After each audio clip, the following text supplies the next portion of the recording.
Guys, please put lotion on your legs. Holy shit. I tried to talk with one of my friends, and man, they're ashy, bro. Their knees are so ashy, bro. And like your back gets so itchy, bro. If your skin is dry, bro, and you're trying to sleep, your back just gets so damn itchy, bro. So please put lotion on it. It feels so much better. I literally just tried putting lotion. I don't normally put lotion on my legs or on my back. And when I lay down to sleep, my back and legs are so itchy. Maybe TMI, but when I put the lotion on last night, holy shit. Bro, I had such a nice night of sleep, bro. My elbows weren't ashy, my knees weren't ashy. I wasn't itchy, bro. I didn't have to scratch my back and then like get up when I'm in a comfortable position to scratch my back and not find the comfortable position again.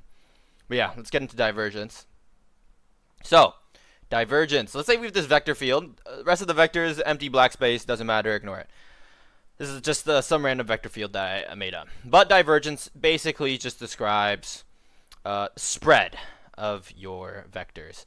So if you were to imagine, if you were to calculate the divergence at this point, this blue point right here, then it would be positive because you're diverging away from this point. A lot of vectors are diverging away from this point.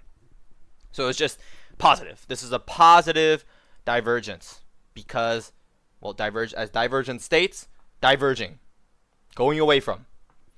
How about here? Well, this will have a negative divergence because this negative divergence, because you're not diverging, you're actually converging into a point. So if you were to calculate your divergence formula and then plug in your point x and y for here, then your divergence will be negative because all these things are converging, not diverging. All these vectors are converging.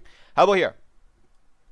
Well, the larger the vectors pointing into a point, the larger the divergence. So this is just bigger. This is big negative, right? This is smaller. This is smaller negative. So when I mean by smaller big, I don't mean by number wise on the number line. I mean it by in magnitude. So to solve for divergence, you just dot product the del operator with the vector field. So our vector field is xy. This is a somewhat decent approximation of what xy the vector field looks like. And if you were to dot product the del operator, so the del operator is just a list of partial derivatives. So the del starts with partial of x, comma, partial of y. So we just have two components, so we just find the partials for two components. Dotted with your vector field x, y. So the dot product of this is just your x partial of x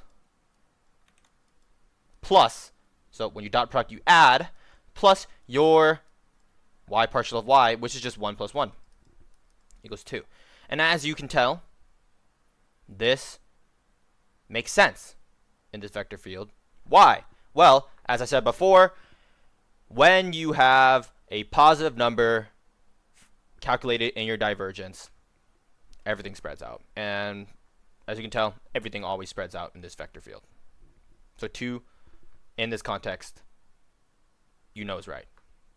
Well, how about the divergence for this function? So in the previous divergence, or the previous function, I showed you the vector field xy. Well, xy, you only got constants there, so the divergence at every single point is 2. But how about when you have a function?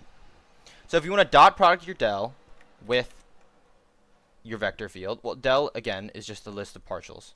And this is just two components, so we can just write two components in our del operator. If you had 3 components in your vector field, you would write the z partial as well. But I just dot product this with our vector field, x, y, x to the power of 3. And if I were to solve for all of this, well, I would just get the x partial of 2xy plus the y partial of x to the power of 3. And this just turns into 0, so we can just write 0 here. And this just turns into 2y. So now if we plug in any point, let's say 0, 1, then your divergence would be, well, y is the only variable that actually matters here. So we plug in 1 to here, and you get 2. So your divergence at point 0, 1 is 2. If you plug in a different point, let's say 3, 5, Alright? You plug in 5 here, is 2 times 5, which is equal to 10. So your divergence can vary depending on the point.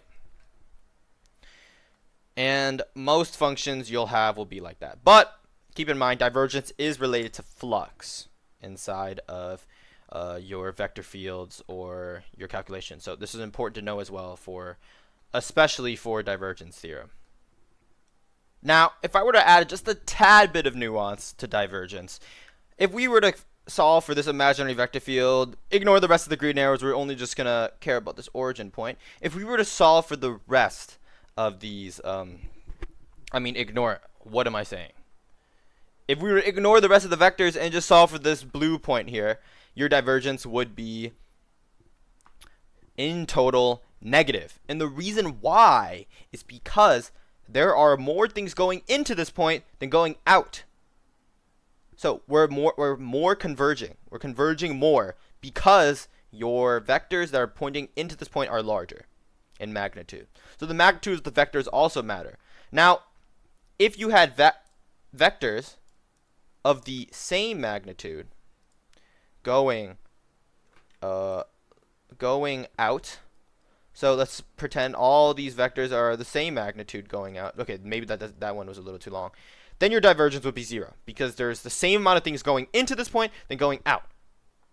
But if you had larger vectors pointing into somewhere, or larger vectors pointing out than the vectors pointing in, then they'll either be negative or positive depending on which one you have. And in the example that I just showed you a couple seconds ago, that divergence was negative because larger arrows are pointing in rather than pulling out.